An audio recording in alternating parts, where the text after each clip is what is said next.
Chapter 12. Time to dig deep. I knew the healing process from the death of this marriage would take time. In addition, what would make the divorce and healing more challenging is that I wanted to change everything about my life, from the type of work I was doing, to the kinds of relationship I wanted to engage in, to the person inside of me that I wanted to bring out into the world. Where was I to start? First, I moved to an apartment that was nearby my former wife's house. Then I made a commitment to myself that for my well-being, I would only do practices that would carry me through this difficult time. Truthfully, I wanted to leave for a year and go to a monastery, ashram, or a temple, but that wasn't in the cards. I had to be present for my 3 daughters, which meant that I had to perform this inner work while living my everyday life. In order to accomplish this, I made a commitment for 6 months to abstain from electronics, except for my cell phone, which would only be used for my daughters, holistic healers, Linda, and my family. My daily regimen consisted of morning prayer, affirmations, rosary, and yoga, followed by a healthy breakfast of a banana spinach smoothie. I would meditate, write, and read, and eat healthy snacks like a green apple, almonds, or carrots throughout the day. I always took a walk outside in the afternoon. Then I'd repeat the process day in and day out. Slowly, day by day, breath by breath, progress was made.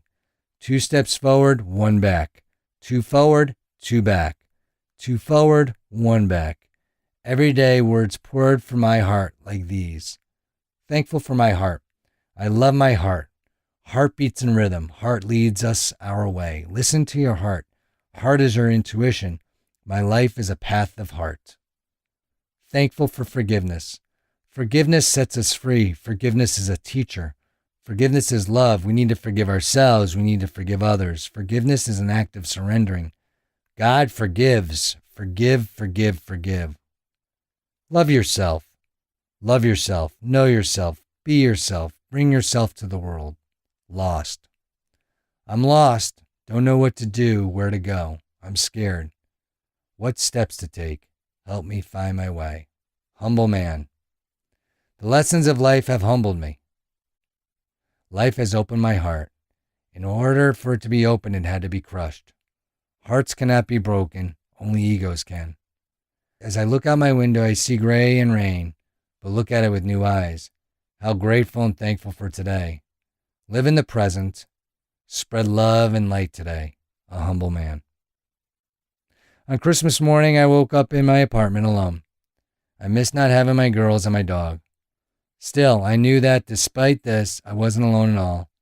So I sang happy birthday to Jesus. Then I sprung out of bed and made some coffee. Before picking up my rosary beads, I said, God, I'm lost. What am I supposed to do? Write. It was a thunderous message. My body shook. I replied, write what? No response. That was the moment the words book, radio show, and website with blog that I referred in the introduction came forth. It sparked me to open all my journals, and I sprawled them out all over the bed. I picked one up, then another and another. Reading them, I thought of all the obstacles that I had overcome, including that time, almost 20 years ago to the exact date, when I contemplated taking my own life. That was the same day I brought God fully into my life. One day I felt filled with a huge amount of gratitude for my whole life as I walked back to my apartment after a great yoga workout. When I entered the apartment, I wrote down these words, The Humble Warrior Book. It suddenly occurred to me that the radio meant podcast, the Humble Warrior Podcast, and the blog would be the Humble Warrior Blog. Armed with my pile of journals, I thought about writing the Humble Warrior Book, but didn't have a clue as to how to write a book. So I went to my bookshelf and looked at all the books I read over the years. Since many were published by Hay House, I pulled up the Hay House website and signed up for their Writers Workshop and their Speak, Write, and Promote workshop a few months later. I also signed up for a 3-day warrior training hosted by an organization called the Mankind Project, as well as a very unique system offered by Johnny Kest at the Center of Yoga in Birmingham, Michigan. I felt that with what I practice on a daily basis and having participated in these events, I would be in a much better place when I actually started to write my book. This idea turned out to be true. Between the Hay House workshops and my journey into Johnny Kest's yoga system, my body, mind, spirit connection blossomed like never before. Yoga drew my attention inwards and kept me connected with God. As I moved through each pose and breathed deeply, I felt closer to God and connected to all in the universe. I discovered that yoga is no longer a woman's game. I met many awesome warriors to connect with through yoga, and men continue to join in by leaps and bounds. For me, yoga and meditation were the last components necessary to create the perfect spiritual fitness practice. Yoga taught me vulnerability. Yoga doesn't soften you, it strengthens you. Yoga brought out the best in me. It taught me and it humbled me.